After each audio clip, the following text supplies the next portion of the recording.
ኤፍሬም ሄርሜላን ሄዶ የዚህን ያክል ማስጨነቅ እንዲሁም ደግሞ የዚህን ያክል እሷን መግፋት የዚህን ያክል እሱ በማይገባው ሰዓትና ቦታ ላይ ተገኝቶ ሄርሜላን ማስጨነቅ የለበትም የሚለው ሀሳብ በጣም ጎልቶ እየተሰማና እየታየ ነው ማለት ነው። ዛሬም እንግዲህ አንድ አዲስ ነገር ተፈጥሯል። ሁላችንንም ያስገረመን ያስደነገጠን ነገር ነው።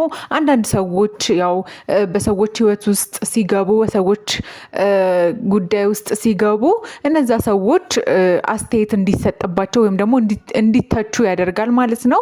ኤፍሬምም ያንን ነው እያደረገ ያለው።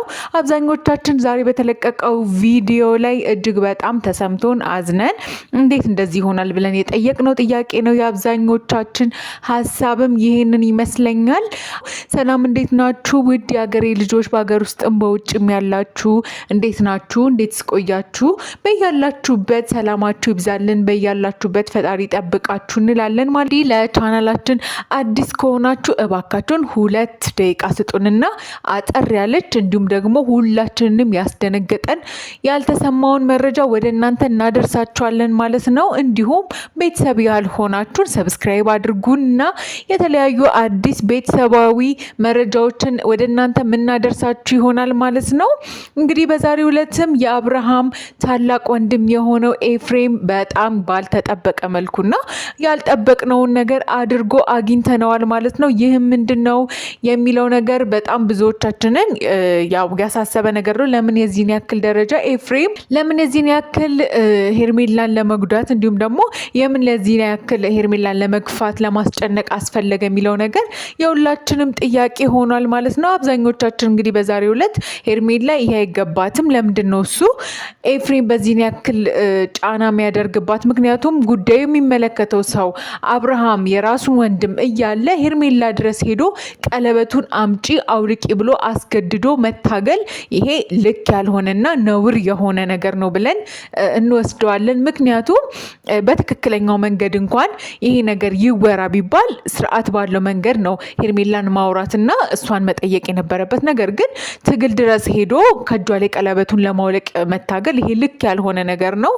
በጣም ሄርሜላን በዚህ በጣም በዛሬው ዕለት እንዳዘነች የሚወጡ መረጃዎች ያሳያሉ። ከዛ በተጨማሪ ግን አብርሃም በጣም በንዴት ውስጥና ስሜቱን መቆጣጠር እስከሚያቅተው ሆኖ ነበረ። ኤፍሬምን ካላገኘሁት እያለ ነገሮችን ወደ ሌላ መንገድ ሊቀይር ሲሞክር እንደነበረ፣ ነገር ግን በቤተሰቦች መሀል እንደዚህ አይነት ነገር ሲፈጠር የቤተሰብ አባል የሆኑ ሰዎች ይህንን ነገር ለማብረድ የተለያዩ ነገሮችን ያደርጋሉ።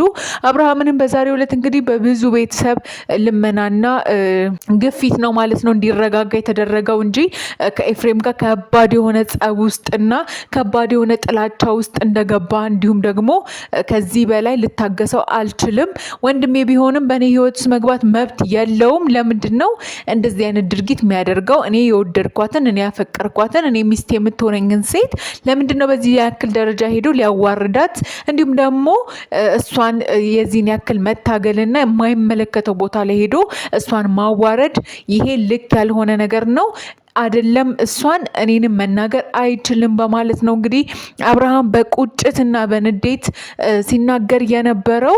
ያው እንግዲህ በሄርሜላና በአብርሃም መካከል ሰሞኑን እንግዲህ ያው በጣም በሚያስደንቅ ሁኔታ ብዙዎቻችን እንዳየነው የቀለበት ፕሮግራም አድርገዋል ማለት ነው። ይህ የቀለበት ፕሮግራም ብዙዎች ጠብቀውት እንዲሁም ደግሞ በብዙዎችም ደግሞ የተነቀፈ ነገር ቢሆንም እንግዲህ አብርሃም እኔ ደስተኛ የሚያደርገኝ ነገር ይሄ ነው። ማንም በእኔ ህይወት አይመለከተውም። የወደድኳትን እና ያፈቀርኳትን ልጅ የራሴ ማድረግ መብቱ የራሴ ነው። አይደለም እሷን እኔን መናገር አትችሉም በማለትም እንግዲህ ለቤተሰቡም ይፋ አድርጓል ማለት ነው። ኤፍሬም እንግዲህ የአብርሃም ታላቅ እንደመሆኑ ያው ጉዳዮችን በዚህ መንገድ ማስኬድ አልነበረበትም። ያው እንደ ወንድም የሚመለከተው ቤተሰባዊ ጉዳይ ቢኖርም ሄርሜላ ድረስ ሄዶ ሄርሜላ ማስጨነቅ፣ እሷን ያልሆነ ነገር ማድረግ ከሱ የሚጠበቅም አይደለም አይደለምም። እንደዚህ አይነትም ድርጊት ስርዓት ያለውም አይደለም። ምክንያቱም ሄርሜላ ደውሎላትም በተረጋጋ ስሜት ውስጥ ሆና ልታወራው እንዲሁም ደግሞ ነገሮችን ልታስረዳው ለአብርሃምም ያላትን ስሜት፣ ለአብርሃም ያላትን ፍቅር፣ ለአብርሃም ያላትን አክብሮት በማሳየትና በመግለጽ ላይ ነበረች። ነገር ግን ይህንን ነገር ሳይረዳ ኤፍሬም በጣም በግልፍተኝነት በጣም ከፍ ባለ ንዴት ውስጥ እና ስሜት ውስጥ ሆኖ ነበረ ሄርሜላን ሲያወራትና ሲያስጨንቃት የነበረው። እንግዲህ ውድ ቤተሰቦቻችን ሁላችንም በዚህ ነገር ይሄ ነገር ልክ አይደለም ብለን አልፈነዋል። ትልቁና ዋነኛው ነገር እንግዲህ አብርሃም ከዚህ በላይ ኤፍሬምን በእኔ ህይወት ውስጥ እንዲገባ አልፈልግም።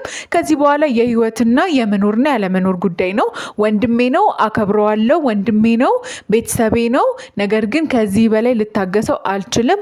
እሱን ህይወት ውስጥ ገብቶ መበጥበጥ መብት የለውም በማለት እንግዲህ ለቤተሰብ ከዚህ በኋላ እንዳይደርስብኝ በማለትም ማስጠንቀቂያ ሰጥቷል ማለት ነው። ይህ ደግሞ ሁላችንንም እንግዲህ የቤተሰብ መበጥበጥ ሁላችንም ያው ያሳስበናል። ምክንያቱም ከባድ ነው። ቤተሰብ ነው፣ ሊተው አይችልም። ነገር ግን ነገሮችን አስተካክሎ አርሞ ኤፍሬምም እንደዚህ አይነት ድርጊቱን አስተካክሎ ያው ወደ ሄርሜላ ሄዶ ይቅርታም ጠይቆም ቢሆን ነገሮች እንዲስተካከሉ በዚህ መንገድ መታገል እንደሌለበት፣ በዚህ መንገድ ቀለበቱን መቀበል እንደሌለበት፣ በዚህ መንገድ አብርሃምን ወደ ሩታ መመለስ እንደሌለበት ትልቅ የሆነ ትምህርት ሊወስድ ይገባል እንላለን። ውድ ቤተሰቦቻችን እናንተስ እዚህ ላይ ምን ሀሳብ አላችሁ እንላለን። እንዲሁም ደግሞ አብራችሁን ስላላችሁ እጅግ በጣም እናመሰግናለን። አሁንም በያላችሁበት ሰላማችሁ ይብዛልን። ለቻናላችን አዲስ ከሆናችሁ እባካችሁን ቤተሰብ ሁኑን። ሰብስክራይብ በማድረግ ቤተሰብ ሁኑን። ለእናንተ ትኩስ ቤተሰባዊ መረጃዎችን እናደርሳችኋለን። በያላችሁበት ሰላማችሁ ይብዛልን።